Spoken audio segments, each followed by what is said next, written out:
Hello. Welcome to another episode of Season 16 of The Horrific Podcast. We're two friends who live in different places but share a love for scary movies. In each episode, we both watch the same movie on our own and then record a conversation together about what we liked, what we hated, if we were scared, and maybe even some larger truths about why people watch horror movies in the first place.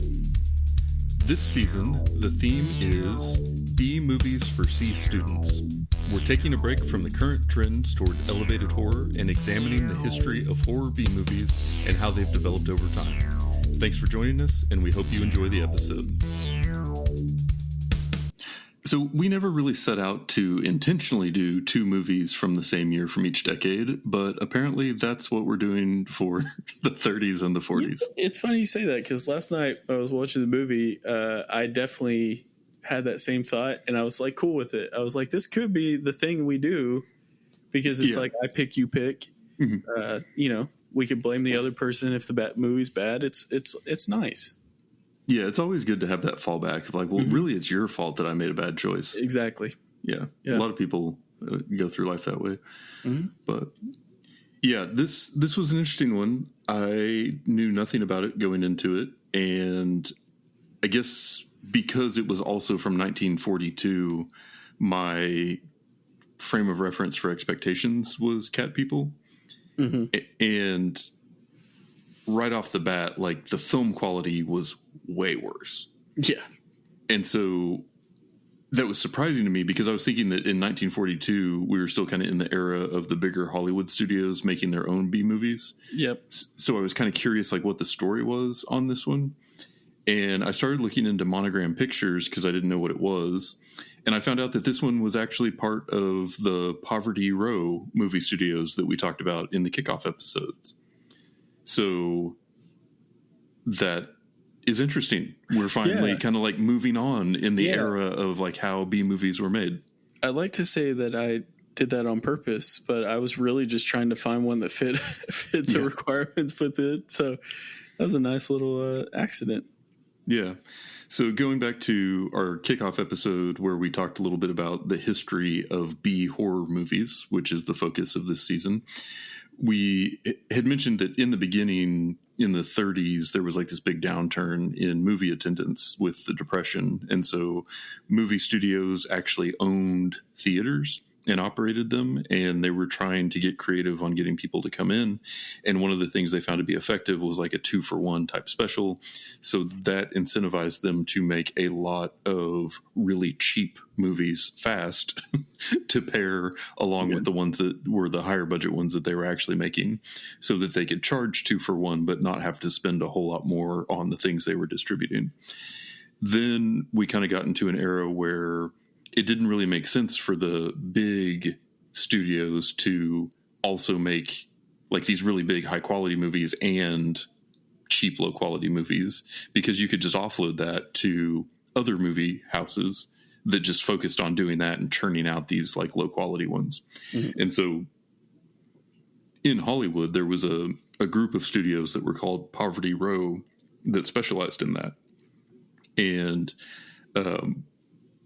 with Wikipedia, I looked up this Monogram Pictures, and it said, lacking the financial resources to deliver lavish sets, production values, and star power of the larger studios, Monogram sought to attract its audiences with the promise of action and adventure, which I think is a pretty good summary of the general philosophy of B horror movies that we've seen so far. Yeah, 100%. And, they gave it the old college try with this film. They did. Yeah. And it was interesting, too, because it's a little bit of yet another take. Like, it still feels like a little bit of a formula, and it still has kind of like that, some common elements, but it is a different type of movie, than the ones that we've watched so far. So I'm excited to get into that and talk to you more about it. Yeah, I think for me, getting with B movies, I kind of always thought the humor aspect would be like partially because maybe an awkward line, was read or said or, something to that effect. But they really went full force with comedy with this one where it almost seemed like an actual comedy, and it's like, I think my opinion, or I think my thoughts about having a little bit lighter side, or maybe over the top examples of horror or gore, or things like that, even though this one didn't have it, just kind of it threw me off is where I'm getting at, because I was like, oh, this is a lot more humor than I definitely expected. Oh wait, is this what all B movies are going to be? I don't know yet, because we're still at the 40s. Sure, yeah, and this one is also post Hays Code, which means they were sort of self-policing on anything risque, and so the goal of these movies, I think we need to calibrate on, is at this point they're not really trying to be scary. They're trying to use themes that will catch people's attention despite not having a lot of other things going for the movie. So they don't have a lot of big names. They don't have, expensive sets. This isn't, some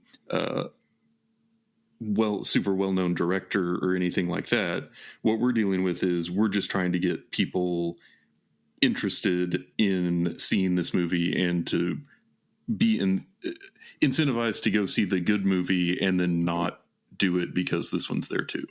Yeah. So yeah, it's like having a bad opener when you're a band. Exactly. Just makes you look so much better. Yeah. But yeah, so we got lots to get into with this one. I'm going to do a quick introduction, but first we will get into it was Tony and Helen the whole time, but I'm still not entirely sure who those characters were details. In 1942, Monogram Pictures brought us The Living Ghost, a mystery horror movie about a banker who goes missing and then reappears in the middle of the night in a catatonic state. After a famous detective gets back in the game to help solve the mystery, the ensuing investigation brings to light fractures among the banker's family and friends. I couldn't find official budget numbers, but some websites referenced from the Wikipedia page estimated that it was most likely in the $15,000 to $20,000 range. It can currently be rented for streaming on Amazon Prime Video. $15,000 to $20,000 is pretty low, even in the context of the other movies that we've watched the last couple of weeks. That's exactly and I think what I was thinking. Yeah. That definitely explains a lot about just the kind of the overall picture, sound, lighting. Everything in this one just felt noticeably lower quality than anything we've watched so far. Yeah, definitely. Like, this one was the first movie that we watched this season where I felt like it was true to be movie form, just from the fact of quality wise. Like, you could definitely tell that it was just, I don't know how to put it otherwise. I mean, lower quality, I guess, is the best way to put it, but it made sense that this would be tied to a quote unquote a movie or whatever you want to call them, because the set was homemade in spots. Like it just literally lined up with all the B movie traits. Yeah. And this one definitely didn't have the benefit of being made on one of the big studio lots. So I would imagine they didn't have access to the big studio equipment for free. Like even the leftover sets or anything, I feel like they were having to do a lot more of it themselves. Yeah. And also because they were making these to hopefully sell to the bigger movie houses, I think they were even more incentivized to make more of them cheaper because they didn't know what was even going to sell. For the bigger lots, when they made the movie, they're like, yeah, well, we control everything about this. So we know we're going to put this with one of our major features. But with these, they're like, oh, crap, well, we just got to try and sell it. And so let's go for quantity over quality, maybe. Yeah, this was when the greedy studios got their paws on it. Yeah. So anyway, yeah, there were a lot of... there was a lot going on with this movie. We have joked about how there was a time in more modern horror movies where the jump scare just got completely overplayed to the point that it's annoying. Mm-hmm.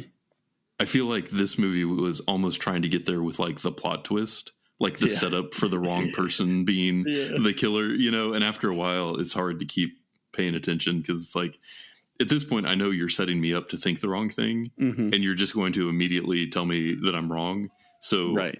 I'm just going to like lean back a little bit and hang out till it's kind of like watching a basketball game. Like the first 3 quarters, it's like, yeah, okay, whatever. But then like everybody actually starts playing in the fourth. Yeah. And you're like, okay, now I can watch.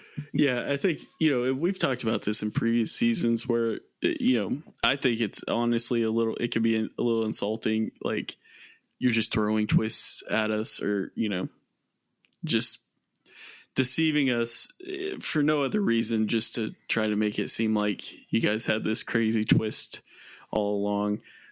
I don't know if that was the case, being that it was the 40s. I know that that's definitely the case with some of these newer films that we've done. But the twists and turns, I was just like, okay, I get it. I do have to say, though, I think one of the greatest things about this was the way that they were able to get Nick to be the detective, like to come out of retirement. Like it was such like a boys thing. Yes. Yeah. It was like, it was so funny because it's what I do with my 2-year-old son. It's like, oh, you can't take a bath. Oh, I see. And he's like, no, I can. And you're like, no, you can't. That's exactly what happened. They were like, oh, you're just not good enough or, whatever. It finally like, convinced him. But yeah, that was hilarious. Yeah. And it definitely had that feeling that we've completed. Like, which one was it in Dr. X, where they had the character who was the reporter who was just like so over the top he was annoying. I felt like they were trying to make Train's character in this one just absurd for the sake of being absurd. Like a problem that I had with this one is that I feel like a lot of the characters were just kind of set dressing. Like they didn't really have any character development. They didn't really change as the movie went along. You didn't really have any backstory. They all just kind of behaved the way they behaved when it was convenient for them to be on screen for the plot. And right. He was like especially guilty of that because he played such a prominent role. Yeah. And, I was kind of thinking about it because like you're watching it and you're like, gosh, this guy's definitely over the top. And I was trying to figure out, like, I was trying to figure this out, and I was like, the only thing I kind of think of is that the way that he was acting. So talking about the detective Nick Train, the way he was acting reminded me a lot of the way the Gaucho brothers were in the movie Ducks, which came out like in the 30s. And so I was like, oh, is this like a vaudeville like actor turn, movie actor? Sure, yeah. Because like that style of humor and stuff was just, it was very sarcastic, very like witty, and it definitely reminded me of the Marx. I said the Groucho brothers, I meant the Marx brothers, but it definitely reminded me of like Groucho specifically because he's very sarcastic, very witty, very quick. However, if the movie's called The Living Ghost, you can only let's only have a little bit of that. We don't need constant jokes, especially if not all of them are funny. Right. I also had the thought while watching this that I bet if I were to watch this with my old pal Robert, who I used to work with, I call him Maverick, that he would have thought that guy was saying the funniest lines in the world. Like I just know he would have, because he was the old guy I used to work with. He was literally 40 years older than me. He was just he was cool as hell. And we would listen to old school music and stuff. But my thought was like, oh, I bet he would have thought this was funny. So my thought was like, okay, well, not all movies last, generations. Like you can watch some movies from, the 50s and 60s, and it looks like you're just watching, it just came out kind of thing. Like you could keep it going. This one, no. And also, like, I feel like I can be sarcastic, and like, my dad was always super sarcastic, and maybe that's why, but like I was done with the sarcasm humor 3/4 of the way through this. I was like, I don't give a shit what you're joking about anymore, Nick. You're pissing me off. Well, and with him and was it secretary or daughter? She was Billy Hilton. Billy was the character name. I think she was the banker's secretary, maybe. But the two of them, it was just like every line of dialogue was meant to be like a burn for the other one. Like there was it was like trying to be Gilmore Girls, but without the charm, I guess. I don't know. It was like being the third wheel of like on a date, like in like you're trying, like you hear like like you get a third person involved, and I do sometimes with Kate. It's like pulling the pigtails, but like you kind of pick on them a little bit. You kind of pick at them or whatever, and it's awkward for the third person. That's what it felt like every time they talked for me. It's just like, this is between you guys. I should just let you guys just do your thing. Yeah.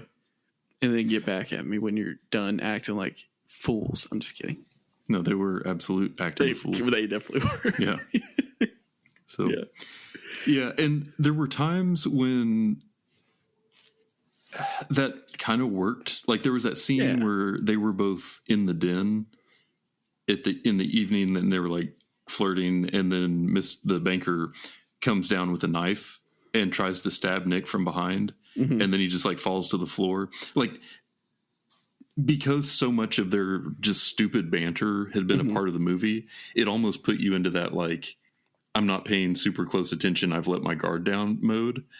So then when something actually happened that was dangerous in the middle of that, it was really effective. Right. Like, it caught my attention, and I had in my notes that that was a welcome change of pace, was when someone tried to stab me. Exactly. Yes. Yeah. But yeah, so there were times when it wasn't terrible, but then there were also times when I feel like it totally undermined the movie. So the best part of the movie, I thought, was sort of the setup when they're going, kind of doing the investigation at the end of the guy who was trying to open the sanitarium or whatever. And they're in this dark house at night when it's storming, and they hear somebody else walking around, and they're going around like investigating. Like, the whole setup for that was probably the most interesting thing that happened the whole movie. And then it gets completely interrupted by Nick pretending they're locked in the cellar to get her to confess her love for him or something. And it was just such a farcical setup that was over the top and not believable whatsoever.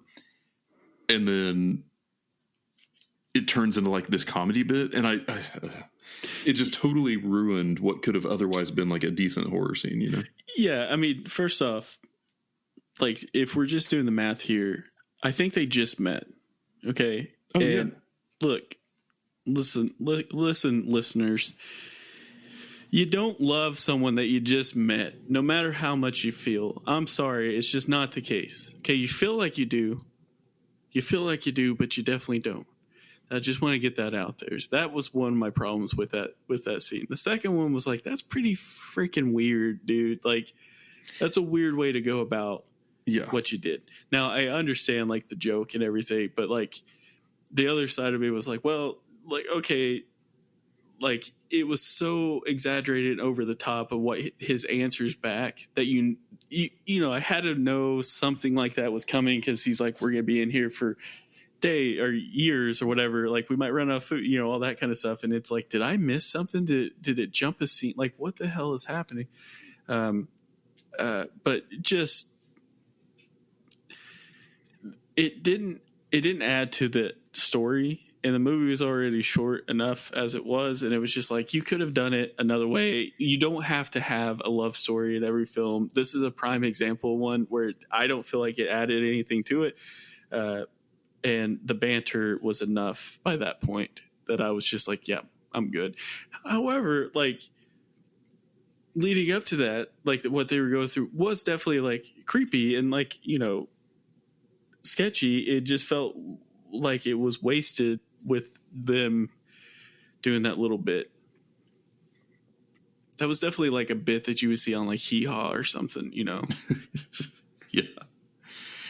And so something I've read a lot in talking about B movies, like criticism of them, is that they just use kind of recycled formulas. And that's a really quick way to throw together a script, is you're not really doing anything new. You're just kind of relying on pre-established plot points and character types. And I had read that with this one specifically, the whole like whodunit style of movie was already pretty played out by the time that this one came out. So it's not like this was a, groundbreaking concept or anything like that for a movie. I think they tried to inject a little bit of like the suspense and kind of horror with it by adding, some like death, like additional deaths, and the idea that the guy came back and was like totally paralyzed, like a living zombie or something, and just kind of the intrigue of that part being unexplained until later. But again, I feel like to make a suspenseful movie useful, you have to make the audience care about the characters so you can feel that dread on their behalf. And in this one, I was never really like, oh man, if that character doesn't get to keep talking for the rest of the movie, I'll be devastated. Oh man, what am I going to do if this wisecracking detective doesn't get a wisecrack for the rest of the movie? What if they wasted some dialogue on character development and not just jokes that aren't funny? Hey guys, we still got like 4 rolls of film. What should we do? Get Nick back out there. All right, Nick, just vamp this time. Yeah, it's just go see what comes it. out. Yeah. Just throw it against the wall. Yeah, see what sticks. All right, you see, yeah. I would just go to the second best detective. It was my thought, because it made me think of the movie True Grit, where they're like, well, if you want this one, he's real mean. If you want this one, he's the best tracker. It was like, they were kind of saying like he's the second best, but the very best is Rooster Cogburn or whatever, very obviously. Meanest or whatever. My thought was like, yeah, I just go to the second best or like the meanest one, like one that just doesn't have to talk. Like get one that would just, I don't know, maybe not cross the line of what they can and can't do, but like, they get close to it. They wouldn't like actually punch you, but they threaten to punch you. That's the detective I would get. Not the one that's like more worried about getting old Betty's ass, What are we doing here? Wasting time. Find the killer. Yeah. You're going to get $25K, homie. And you're getting married after a goddamn day. Yeah. The things worked a little different in the 40s. That's true. You could just pick a woman, make fun of her until you tricked her into saying she loved you. Yeah, you just ride off into the sunset. So that was a very real kiss, so you got to admit that. It's like, what the hell? Hey-o. Billy Hilton? Yeah. But yeah, I think I would say this was my least favorite of the movies we have watched so far. But I am glad that we did it, just because doing this one right alongside Cat People, I feel like is a pretty good, like, oh, okay. This is what was going on at the time. This is the difference in the quality that we were getting, sort of based on the resources that the movie makers had access to. And this is a little more, I think, typical of what you would expect from this era of Poverty Row movies, where they were just churning out stuff quickly and cheaply, and then that was being paired, with other movies for distribution. Yeah, so albeit I hated on this film during this podcast, yet again wasn't as bad as the movie I hate the most. The dialogue drove me crazy.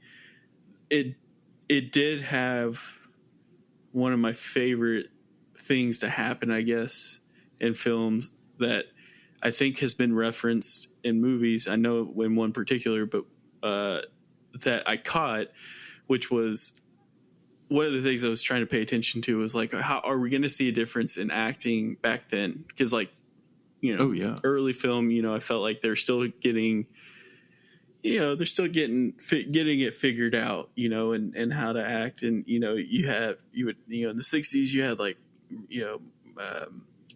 what was that? James Dean come, and he was just like real dramatic, and he's like kind of changed the game a little bit because he was real about her or whatever.